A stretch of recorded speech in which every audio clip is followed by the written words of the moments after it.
of you who don't habla español, Cinco de Mayo is Spanish for 5 de Mayo. My wife just informed me that that means Mexican Independence Day. Please forgive her. She can be quite racist. Mexican independence? Trust me, we don't want to become Mexican independent. Without our Hispanic brothers and sisters, who would watch or even play the soccer? Would the North American rat tail soon become extinct? And who, I ask, would raise our celebrities' children? No, senor, we are Mexican dependent. Is not Cinco de Mayo the day where we celebrate Mexican culture, our Mexican heroes? Is it not the day that Rosa Parks was kicked out of the Alamo for inventing peanut butter? Is it not? Is it not? I think the best way to celebrate Cinco de Mayo this year is to be more culturally sensitive to all people. Back before minority groups were discovered, it was easy. But look around, people. The best rapper is white, the best golfer is black, and the tallest guy in the NBA is Chinese. I don't even know when it's okay to be racist anymore. Mexicans prefer to be called Hispanics, and Canadians prefer to be called Upper Mexicans. Gone are the days when we can just ignore people's race. You just have to know how to do it. Trust me, when you first meet somebody, you don't want to ignore the whole, are you Guatemalan or are you Filipino elephant in the room. Ask about race. Ask early and ask often, just to be sure. And then follow up with something culturally sensitive. That shows them that you know that they are not from here. Por ejemplo. Oh, thank you. I think it's actually made where you're from. Your people are so dexterous. You have to teach me how to use chopsticks. Hey, I get you. A lot of people forget that we had our own drinking fountains too. You're Italian? Get out of here. You don't even smell like onions. People will really appreciate that. I am not racist. I treat everyone like they're white. I believe that all men are created equal, and some are even way more equal than others. I am a man of the people who sees no color. I have 2 black friends. I have 2.5 black friends. I have 3 Oriental people that I say hi to. And I used to have 8 Mexican friends until I found out that 4 of them were actually Indian.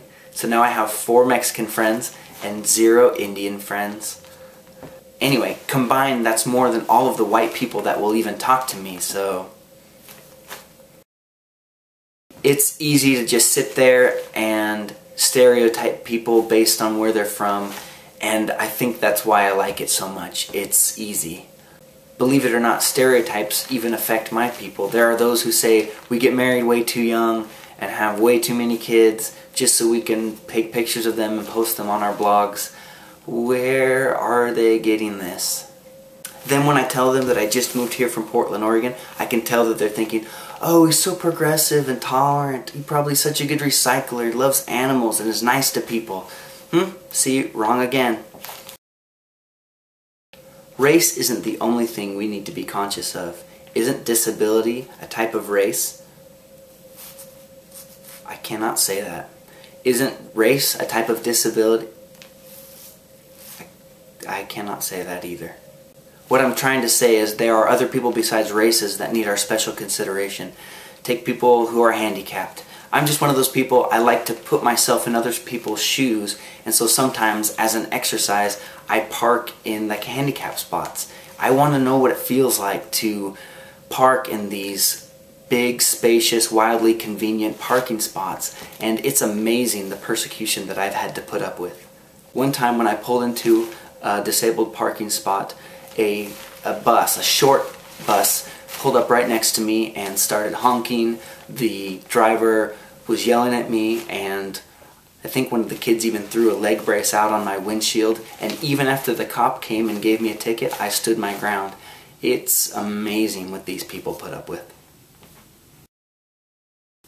Not funny, not original, let's move on. It's the same old tired, hurtful material. Mexican jokes, black jokes, they're all the same. Once you've heard Juan, you've heard Jamal. I yearn for the day when a Muslim girl pulls down her headscarf and shares a piece of crispy, juicy bacon with a vegan boy. for the day when the black man will sit next to the white man on the NBA bench, and like a white key and a black key on a piano, they will together play chopsticks in honor of the Asian man. It doesn't matter if you're rich or smelly, smart or poor, Chinese or bad at math. Can't we all be brothers? The answer is no. Trick question, that's sexist. Happy 5 de Mayo. Imagine all the